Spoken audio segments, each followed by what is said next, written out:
Bende Mataram. Audiobook, novel silat. Cerita, H. Praktikto. Bab 128. Manik Angkeran segera memeriksa keadaan Rostika. Napas Rostika berjalan sangat lambat dan lemah sekali. Kepalanya remuk kena gablokan Edoh Permanasari. Tahulah dia, bahwa harapan untuk hidup kembali seperti sedia kala tidaklah mungkin lagi. Maka dengan menggunakan seluruh kepandaiannya, ia menyadarkan Rostika. Tidaklah sia-sia ia menjadi murid satu-satunya tabib sakti Maulana Ibrahim. Perlahan-lahan, Rostika menyenangkan matanya. Melihat Manik Angkeran, bibirnya bergerak-gerak. Ingin mengucapkan sesuatu, namun yang terbersit dari perasaannya hanya butiran air mata yang tersembul berbintik-bintik. Cepat Manik Angkeran memijat urat nadi penghubung ruas kepala untuk menghilangkan rasa sakit. Benar juga, Rostika terdengar berkata lemah, "Adikku, bawalah Atika kepada ayahnya." "Ini ambil." Tangan kanannya bergerak ke dadanya. Nampak kelima jarinya meraba-raba. Lalu berhenti. Dan kepalanya terkulai. Ia mati sebelum jari-jarinya mencapai maksudnya. Sebagai murid Maulana Ibrahim belum pernah ia menyaksikan maut berpisah di depan hidungnya. Sebab semua yang minta pertolongan tabib sakti itu, pasti tertolong. Sudah barang tentu hal itu disebabkan karena Maulana Ibrahim sudi mengulurkan tangan manakala mereka yang bersangkutan dapat tertolong nyawanya. Kini dengan mata kepalanya sendiri, ia menyaksikan suatu malapetaka itu. Maut merenggut nyawa Rostika di dalam pelukannya. Hatinya kaget, pepat dan ngeri. "Ibu! Ibu!" Atika terus memanggil-manggil. Sekarang bahkan mulai menangis, karena merasa diacuhkan. Tersadarlah Manik Angkeran. "Kak Rostika mengharap aku membawa Atika kepada ayahnya." Tangannya tadi seperti bergerak mencari sesuatu di atas dadanya, katanya dalam hati. Ia melihat sebuah kalung emas berliontin sebutir intan. Terus saja ia melepas kalung itu dari leher Rostika. Kemudian entah apa sebabnya tanpa berbicara lagi, ia menggendong Atika. Ia turun dari gundukan tanah terkutuk itu. Mula-mula berjalan seperti seorang linglung. Mendadak linglung benar. Ternyata ia berlari-lari kencang menubras-nubras semak belukar tanpa tujuan tertentu. Kini berganti Sangaji yang terlongong-longong dengan kepala bingung, heran, terkejut, pedih, kecewa dan geram. Melihat Rostika benar-benar mati dengan kepala remuk, ia jadi menyesali diri sendiri. Kalau saja tadi ia bersiaga menghadapi kemungkinan yang bakal terjadi, pastilah ilmunya yang sangat tinggi itu dapat menolong nyawa Rostika. Tapi siapa mengira, Edoh Permanasari akan membunuh muridnya sendiri? Perempuan itu benar-benar iblis terkutuk, ia memaki dalam hati. Ia segera menggali liang kubur. Jenazah Rostika dikebumikan dengan berbagai pikiran yang saling datang dan pergi. Pada saat rasa geram menikam dadanya, kakinya menjejak tanah. Terus ia menjejak arah perginya Edoh Permanasari dengan berlari-lari kencang. Hampir setengah hari penuh, ia berlari-lari mengikuti jejak Edoh Permanasari. Namun bayangan Edoh Permanasari belum juga nampak tanda-tandanya. Tiba-tiba timbullah pikirannya. Edoh Permanasari seorang perempuan tidak sembarangan. Sebagai iblis ia melatih kewaspadaan jauh lebih cermat daripadaku sendiri. Sudah pasti pula lebih mengenal wilayah ini. Sebaliknya aku seorang asing mengembara di wilayah yang belum ku kenal dengan baik. Aku hendak menguntit gerak-geriknya, jangan-jangan malah akulah yang kini dikuntit dan diamat-amati semenjak tadi. Memikir demikian, ia segera berhenti berteduh di bawah sebuah pohon. Teringat, bahwa dalam sehari ini ia menemukan rentetan-rentetan peristiwa di luar dugaannya, ia jadi menyaksikan dirinya sendiri. Edoh Permanasari sangat licin. Juga semua yang terjadi di pertapaan sukar ku tebak dengan sepintas lalu. Baiklah, aku menyesuaikan diri, katanya dalam hati. Tetapi dia bukan termasuk golongan manusia seperti Gagak Seta atau Ki Hajar Karangpandan yang sewaktu-waktu bisa bersepak terjang ugal-ugalan. Dalam tubuhnya mengalir jiwa ksatria penuh-penuh. Pengucapan hatinya sangat jujur dan mulia. Ia mau menghadapi dunia dengan kewajarannya. Terang-terangan dan tak sudi dengan jalan berbelit-belit. Karena itu di dalam hal mengadu kecerdikan dan kelicinan, dia bukan tandingan manusia semacam Titisari, Sanjaya atau Edoh Permanasari. Tatkala itu pendengarannya yang tajam luar biasa mendengar suatu derap kuda di kejauhan. Tanpa berpikir panjang lagi, ia melesat mendekati. Sekonyong-konyong ia melihat beberapa bayangan berkelebat dan bersembunyi di belakang onggok batu. Cepat ia berhenti melayangkan pandangnya. Ternyata di tanah lapang seluas beberapa hektar sudah penuh dengan orang yang pada mendekam di atas tanah. Pendekar-pendekar himpunan Sangkuriang. Derapan kuda itu makin terdengar nyata. Namun jaraknya masih jauh. Penunggangnya berpakaian seragam dengan mengenakan tanda pedang silang dan semberani. Jumlahnya 5 orang. Mereka bergerak sangat tangkas dan gesit. Tatkala melihat bekas tapak-tapak orang, hampir berbareng mereka menahan kendali kudanya. Pandang matanya mengembara penuh selidik. Dan pada saat itu muncullah seorang wanita berperawakan langsing diikuti oleh beberapa orang dengan bersenjata pedang. Dialah Ledakusuma. Murid tertua Edo Permanasari itu segera mengurung mereka sangat rapatnya. Dari tempat ke tempat tersembunyilah kurang lebih 100 orang yang terdiri dari wanita dan laki-laki. Tangkap! Hidup atau mati? Jangan biarkan seorang pun lolos, terdengar perintah Ledakusuma. Sang Haji mencongakkan diri dari batu persembunyiannya. Ingin ia melihat apa yang mereka lakukan, dan bagaimana sikap 5 orang berlencana tanda pedang silang dengan kuda semberani itu. Meskipun anak murid Edo Permanasari berjumlah hampir 100 orang, ternyata mereka tak mau main kerubut. Suega, Dudung, Niakumiya, Hayati 2 pria dan 2 wanita anak murid Edo Permanasari melompat maju menghampiri. Hai, bangsat Sangkuriang! Kau menyerah? Tidak, bentak Suega dan Dudung hampir berbareng. Kelima anggota himpunan Sangkuriang itu menarik senjatanya masing-masing. Dengan tertawa melalui hidung, mereka merabu penyerang-penyerangnya. Tangkas dan gesit gerak-geriknya. Senjata mereka meraung ganas. Namun mereka kena kerubut. 4 orang di antara mereka jatuh terkulai dari kudanya.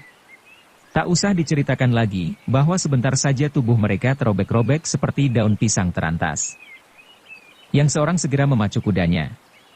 Terang sekali maksudnya, ia hendak kabur. Tetapi baru beberapa puluh meter, ia kena kurung Niakurnia dan Hayati yang mengubar dengan dibantu pasukannya. Turun, bentak Niakurnia. Melihat datangnya bahaya, orang itu tidak gugup. Sekonyong-konyong ia melepaskan panah berasap hitam ke udara. Meskipun pada siang hari, tapi kelihatan dengan nyata sekali. Asap hitam bergelembung bagai awan hitam bergulungan. Kau main gila apa, Maki Niakurnia? Terus saja murid Edo Permanasari melompat menikam dengan pedangnya. Cepat orang itu memutar goloknya. Tapi bajunya masih saja kena babatan pedang. Bret! Dengan menjejak perut kudanya, orang itu meloncat ke tanah dengan jumpalitan. Sekarang ia berada di tengah-tengah kepungan. Sebentar ia berjuang dengan gigihnya. 2 orang lawan dapat dilukai. Kemudian dengan tertawa terbahak-bahak, ia berkata nyaring. Kalian begundal-begundal Ratu Fatimah mau menangkap seorang anggota himpunan Sangkuriang hidup-hidup? Jangan harap. Hayo majulah siapa yang bosan hidup. Disumbari demikian, panaslah hati anak murid Edo Permanasari. Tanpa segan-segan lagi, mereka merabu berbareng. Tapi baru saja. Maju beberapa langkah, mendadak orang itu membalik ujung goloknya dan menikam dadanya sendiri sampai tembus. Ia mati terjengkang. Bukan oleh lawan, tapi oleh tangannya sendiri. Tatkala itu Ida Kusuma sudah berada di tempat itu. Niakurnia yang memimpin penyerangan segera lapor.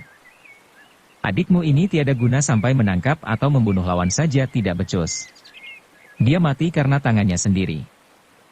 Ida Kusuma tak mengindahkan bunyi laporan itu. Ia menengadah ke udara merenungi asap hitam yang bergulungan buyar berserakan. Lihat. Itulah asap tanda bahaya. Sayang, aku tak dapat mencegahnya, sahut Kurnia. Mengapa mesti disayangkan? Kalau mereka segera berkumpul menurut guru justru kebetulan. Dengan demikian akan memudahkan pekerjaan kita. Tidak perlu lagi memburu ke sana kemari seperti yang sudah-sudah. Mendengar perkataan Ida Kusuma, Sang Haji kaget.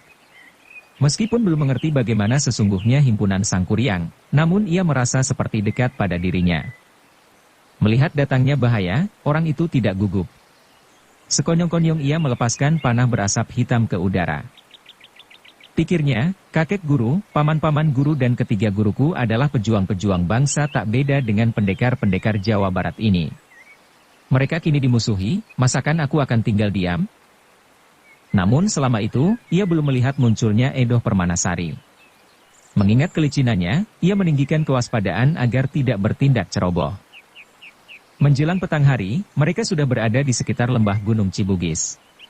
Selama itu mereka membungkam. Juga tatkala mereka beristirahat. Jumlah anak murid Edoh Permanasari kurang lebih 100 orang, bertebaran di balik-balik lindungan batu pegunungan atau gerombol semak. Pandang mata mereka mengarah ke puncak gunung. Tiba-tiba di tengah kesunyian itu, terdengarlah suara seruling. Mula-mula terdengar di kejauhan. Tak lama kemudian mendekat. Suaranya berpindah-pindah dari satu tempat ke tempat lain. Murid-murid Edoh Permanasari yang lagi hendak menikmati waktu istirahat terbangun wasangkanya. Mereka bercelingukan menebarkan penglihatannya. Namun tak melihat sesuatu, padahal hari masih terang benderang. Seperti berjanji, mereka berdiri serentak. Aneh. Suara seruling itu mendadak menjauh dan lenyap. Pendekar dari manakah yang datang hendak berkenalan dengan kami, seru Ida Kusuma nyaring. Ida Kusuma adalah murid tertua Edoh Permanasari. Dengan sendirinya, ilmunya tinggi.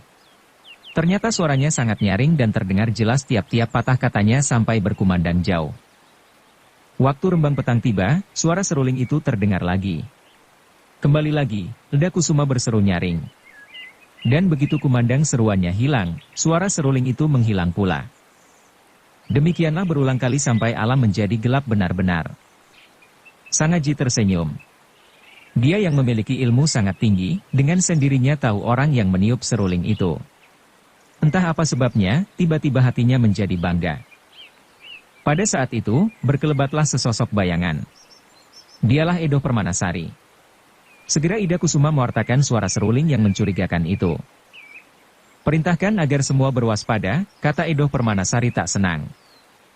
Ida Kusuma dengan cepat meneruskan perintah itu.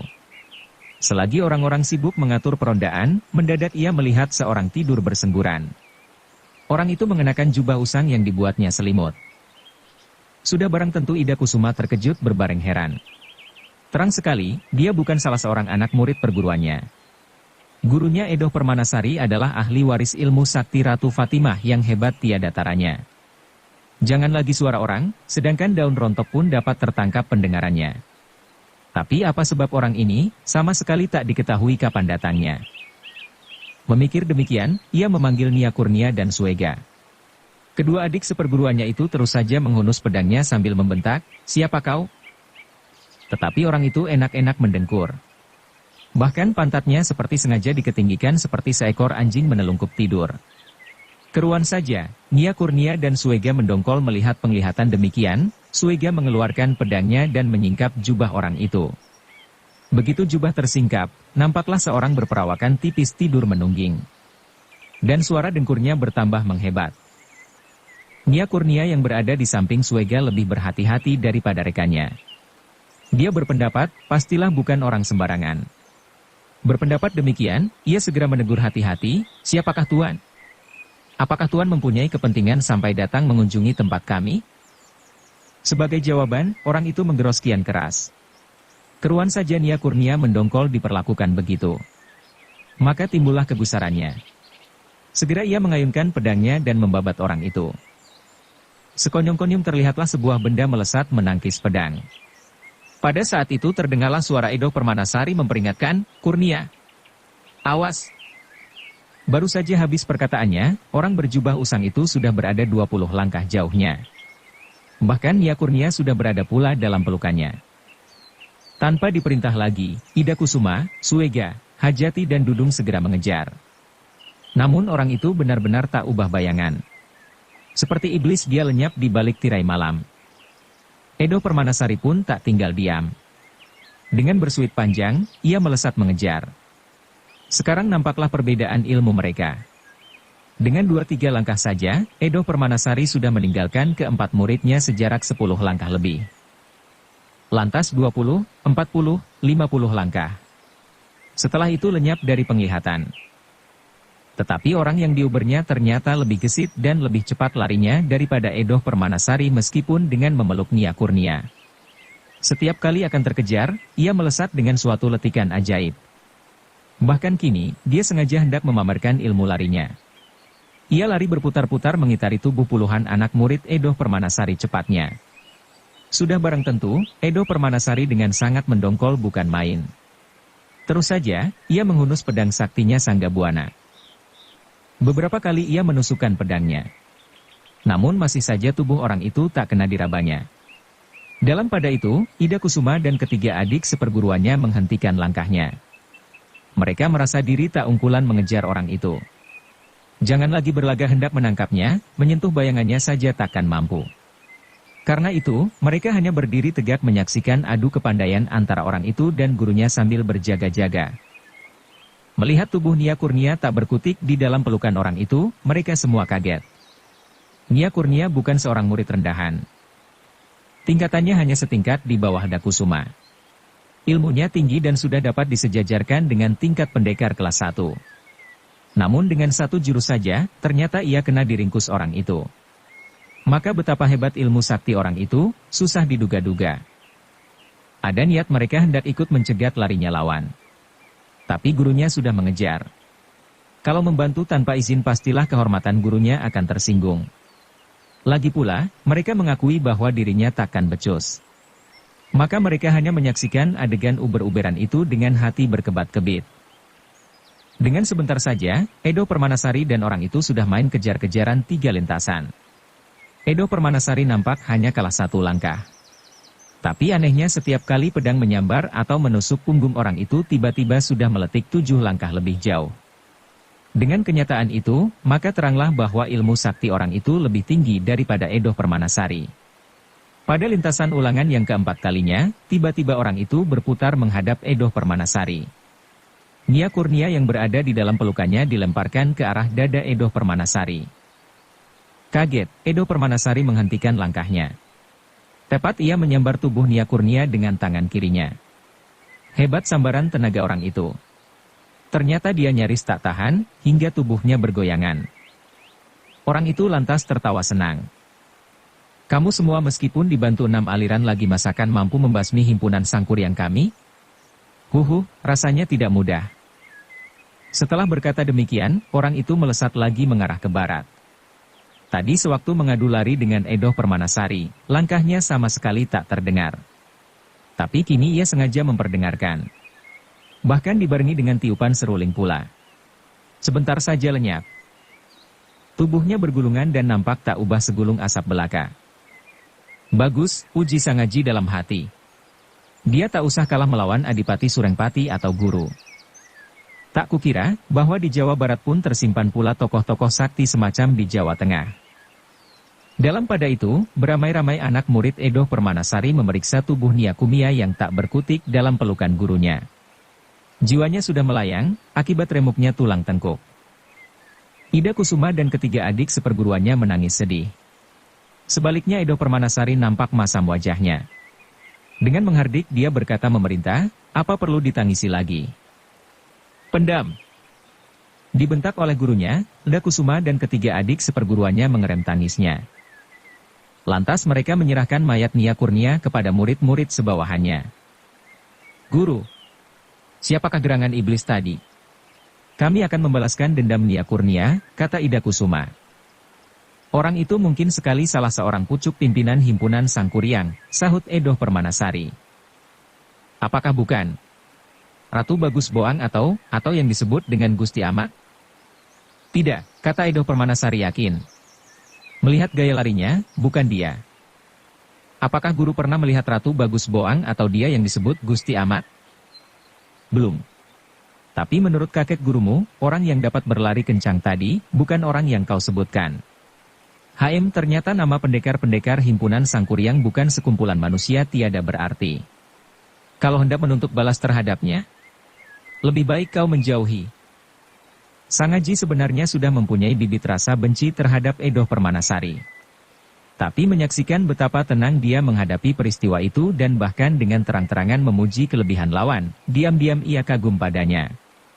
Memang semenjak dahulu, Sangaji diajar untuk menghargai sifat ksatria oleh gurunya Wirapati dan Jaga Saradenta. Karena itu, terhadap iblis Pringgasakti dan Sang Dewa Resi pun, ia tak mempunyai rasa benci berlebih-lebihan. Meskipun demikian, orang itu tak berani mengadu tangan dengan guru, kata Hayati hendak mengambil hati. Orang semacam dia meskipun gagah tak ada harganya. Di luar dugaan, mendadak saja Edoh Permanasari menampar muridnya itu. Dengan suara nyaring ia membentak. Kau tahu apa? Kakakmu Kurnia sudah mati di tangannya. Gurumu terbukti tak dapat menolong. Bukankah sudah terang siapa yang menang dan kalah? Pernyataan Edoh Permanasari ini di luar dugaan Hayati. Maka cepat-cepat murid yang lancang mulut itu segera memperbaiki kesalahannya. Maaf guru. Perkataan guru akan selalu tertanam dalam lubuk hati muridmu yang goblok ini. Edoh Permanasari tak menggubris ucapan muridnya. Dengan menggerakkan tangan ia memberi isyarat berangkat. Dan ia berjalan mendahului mengarah ke barat. Sangaji dengan sendirinya ikut berangkat pula. Sepanjang jalan ia berpikir, Edoh Permanasari selamanya terlalu bangga kepada kekuatannya sendiri. Untuk menghancurkan himpunan Sangkuriang, ia mengerahkan murid pilihannya. Tapi belum lagi kakinya menginjak kaki Gunung Cibugis, ternyata ia kena dikalahkan dalam satu gebrakan saja. Pastilah hal ini merupakan satu pukulan dahsyat baginya. Mengira bahwa hati Edoh Permanasari pasti kesal mengalami peristiwa itu, ia berharap moga-moga iblis itu menjadi seorang pendekar wanita sejati di kemudian hari. Kira-kira menjelang tengah malam, rombongan Edoh Permanasari berhenti lagi. Hawa pegunungan waktu itu luar biasa dinginnya. Segera diperintahkan membuat perdiangan menunggu pagi hari. Ida, kau tadi dengar betapa orang itu menyebutkan 6 aliran? Tiba-tiba Edoh Permanasari berkata kepada Ida Kusuma. Ya, sahut Ida Kusuma segera. Bukankah yang dimaksudkan aliran-aliran pegunungan dari Gunung Kencana, Muara Binuangeun, Gunung Gembol, Gunung Gilu, Gunung Aseupan dan Mandalagiri? Itulah sahabat-sahabat kakek gurumu, Ratu Fatimah. Betapa luas dan berpengaruh kakek gurumu dapat dibayangkan dengan kenyataan itu, Edoh Permanasari berbangga hati. Perguruan yang satu berada di barat daya. Yang lain, di selatan. Lainnya lagi di tenggara jauh. HM. Memang sudah datang waktunya, kita akan dapat membasmi himpunan orang-orang tak karuan juntrungnya. Mendengar nama aliran perguruan sekutu Ratu Fatimah itu, hati Sangaji tertarik. Segera ia menghampiri dengan mengendap-endap. Doanya, moga-moga iblis ini membicarakan pula Ratu Bagus Boang dan yang disebut Gusti Amat. Kau sudah tahu bahwa lencana kaum himpunan Sangkuriang bergambar pedang silang. Itulah lambang kekuasaan, Edoh Permanasari mulai. Dahulu semasa Ratu Bagus Boang masih hidup, lambang gambar hanya pedang silang. Tapi semenjak pemimpin besarnya hilang tiada kabarnya, lencana gambar pedang silang bertambah beberapa macam. Kuda sembrani, obor, garuda, bintang dan entah apa lagi. Pada pokoknya mereka semua dari satu kesatuan tapi berdiri sendiri-sendiri. Menurut tutur kata kakek gurumu, Ratu Bagus Boang mungkin mati keracunan atau musnah bersama gurunya yang bernama Kitapa. Ada lagi yang mewartakan bahwa dia masih hidup. Entahlah, berita itu bersimpang siur tak ruan. Tapi yang penting, dengan hilangnya Ratu Bagus Boang sendi persatuan himpunan Sangkuriang menjadi goyah. Mereka lantas pecah menjadi beberapa kelompok. Saling memperebutkan tahta kedudukan pemimpin besar sebagai pengganti Ratu Bagus Boang. Selagi kita mengharapkan moga-moga mereka hancur saling bertempur, tiba-tiba muncullah seorang tokoh yang sampai sekarang merupakan teka-teki besar. Itulah yang tadi kau sebut dengan Gusti Amat. Nama Gusti Amat sangat termasyur di antara mereka. Tak mengherankan, bahwa 230 anak murid yang berada tak jauh dari gurunya beringsut-ingsut mendekati seraya memasang kuping. Sangaji pun demikian. Sepak terjang orang yang disebut Gusti Amat, amat rahasia. Jarang sekali dia muncul. Tapi bila sekali terdengar namanya pastilah membuat suatu kegemparan. Seumpama jagat ini tergoyahlah oleh kehadirannya, baik kita maupun kelompok-kelompok himpunan Sangkuriang yang terpecah belah jadi kelabakan. Orang itu benar-benar hebat, sehingga pernah kita menyangka bahwa dia adalah pendekar Otong Darmawijaya atau Ki Tunjung Biru. Sangaji terkesiap mendengar nama Ki Tunjung Biru disebutkan. Guru, mengapa kita pernah menyangka bahwa Ki Tunjung Biru adalah sesungguhnya Gusti Amat? Tanya salah seorang murid. Karena sepak terjangnya hampir mirip. Dia lenyap di sini untuk muncul di sana. Dia berada pada suatu tempat dan tiba-tiba hilang tiada kabarnya, sahut Edoh Permanasari. Kemudian tersiarlah berita bahwa Ki Tunjung Biru tertawan oleh sahabat kita company. Dan apabila dia Gusti Amat, apa sebab nama Gusti Amat justru lebih santer pada hari-hari belakangan ini? Itulah sebabnya, kita dan 6 aliran besar pada malam hari ini berada di sekitar Gunung Cibugis untuk menyergap mereka. Kau tahu bahwa kesatuan-kesatuan himpunan Sangkuriang yang berdiri sendiri-sendiri itu hadir semua pada malam hari ini. Betapa mungkin mereka tiba-tiba mau berkumpul di markas besarnya itu, kalau tidak atas perintah seseorang yang dipatuhinya. Pastilah itu Gusti Amat. Hanya siapa sesungguhnya, aku sendiri belum terang. Tapi percayalah, sebentar lagi kedoknya akan terbuka. Kalian akan melihat tampangnya pada esok hari berbareng dengan munculnya matahari di timur. Sudah tentu ucapan Edo Permanasari itu agak berlebihan, namun hati sekalian murid-muridnya tergetar. Bahkan hati Sangaji pun tergetar pula. Hanya saja alasannya lain. Ia kagum kepada nama tersebut. Kalau benar-benar dia sampai kena tertawan, atau tertangkap atau mati di ujung pedang lawan, sangatlah disayangkan. Maka timbullah darah ksatrianya hendak melindungi orang yang bernama Gusti Amat itu dengan seluruh kepandaiannya. Murid-muridku sekalian, tiba-tiba Edo Permanasari berseru nyaring. Kalian tadi sudah menyaksikan betapa tinggi ilmu kepandaian salah seorang anggota pimpinan pusat himpunan Sangkuriang yang menyamar sebagai seorang miskin. Tapi sesungguhnya tinggi rendahnya suatu ilmu, tergantung kepada jodoh dan bakat seseorang. Semua ilmu bernilai sama tinggi. Sekarang tinggal tergantung orangnya yang mempelajarinya. Nia Kurnia kena diruntuhkan hanya dalam satu gebrakan saja. Bukan karena ilmu warisan Ratu Fatimah kalah tinggi daripada ilmu orang itu, tetapi semata-mata terletak pada kemampuan dan kesanggupan seseorang mewarisi ilmu leluhurnya. Malam hari ini, kalian berada di lembah Gunung Cibugis. Esok hari kalian kuajak membasmi mereka. Pastilah ada di antara kalian yang gugur. Hidup dan matimu tergantung kepada takdir. Bukan karena kalian tak becus menghadapi mereka. Percayalah, gurumu takkan menyesali kamu sekalian. Inilah pernyataanku. Mendengar pernyataan Edo Permanasari, semua anak muridnya terbangun semangatnya. Serentak mereka bangkit berdiri seraya membungkuk hormat. Manusia di dunia ini, siapakah yang takkan mati, ujar Edo Permanasari lagi. Tapi mati dan mati adalah lain. Kalian kudidik agar mati sebagai manusia yang bercita-cita. Bukan mati di dalam rumah seperti kelinci mati di dalam kandang. Esok hari, gurumu ini boleh gugur bersama lawan. Tapi kalian masih hidup seumpama tunas baru yang kelak akan mengembangkan ilmu warisan Ratu Fatimah sepanjang abad. Sebaliknya, apabila kalian semua gugur dan tinggal aku sendiri yang selamat, inilah bakal merupakan suatu persoalan sulit. Sebab gurumu sudah tua dan bakal jadi reot. Siapakah kelak yang bisa meneruskan cita-cita Ratu Fatimah? Karena itu, manakala lawan terlalu kuat, salah seorang harus dapat menyelamatkan diri. Kembali anak murid Edo Permanasari membungkuk dengan hikmat. Pikir Sangaji, Edo Permanasari sebenarnya seorang wanita berhati jantan. Sayang dia mempunyai persoalan pribadi sehingga sepak terjangnya menjadi sesat. Tapi justru ia berpikir demikian, teringatlah dia kepada persoalannya sendiri. Itulah soal Sony The Hope dan Titisari. Tak dikehendaki sendiri, ia menarik napas panjang. Tiba-tiba pada saat itu, nampaklah sinar berapi melambung ke udara. Hai, celaka! Itulah tanda bahaya aliran Mandalagiri, seru Edo Permanasari. Dengan diikuti beberapa anak muridnya, ia berlari-lari kencang seolah-olah sedang memburu. Lainnya hanya bersiaga di tempat peristirahatannya masing-masing. Sebelah barat daya terdengarlah suara beradunya senjata sayup-sayup. Tanpa diperintah, mereka mempercepat larinya. Tidak lama kemudian, nampaklah beberapa bayangan sedang bertempur seru. 14 melawan 7 orang.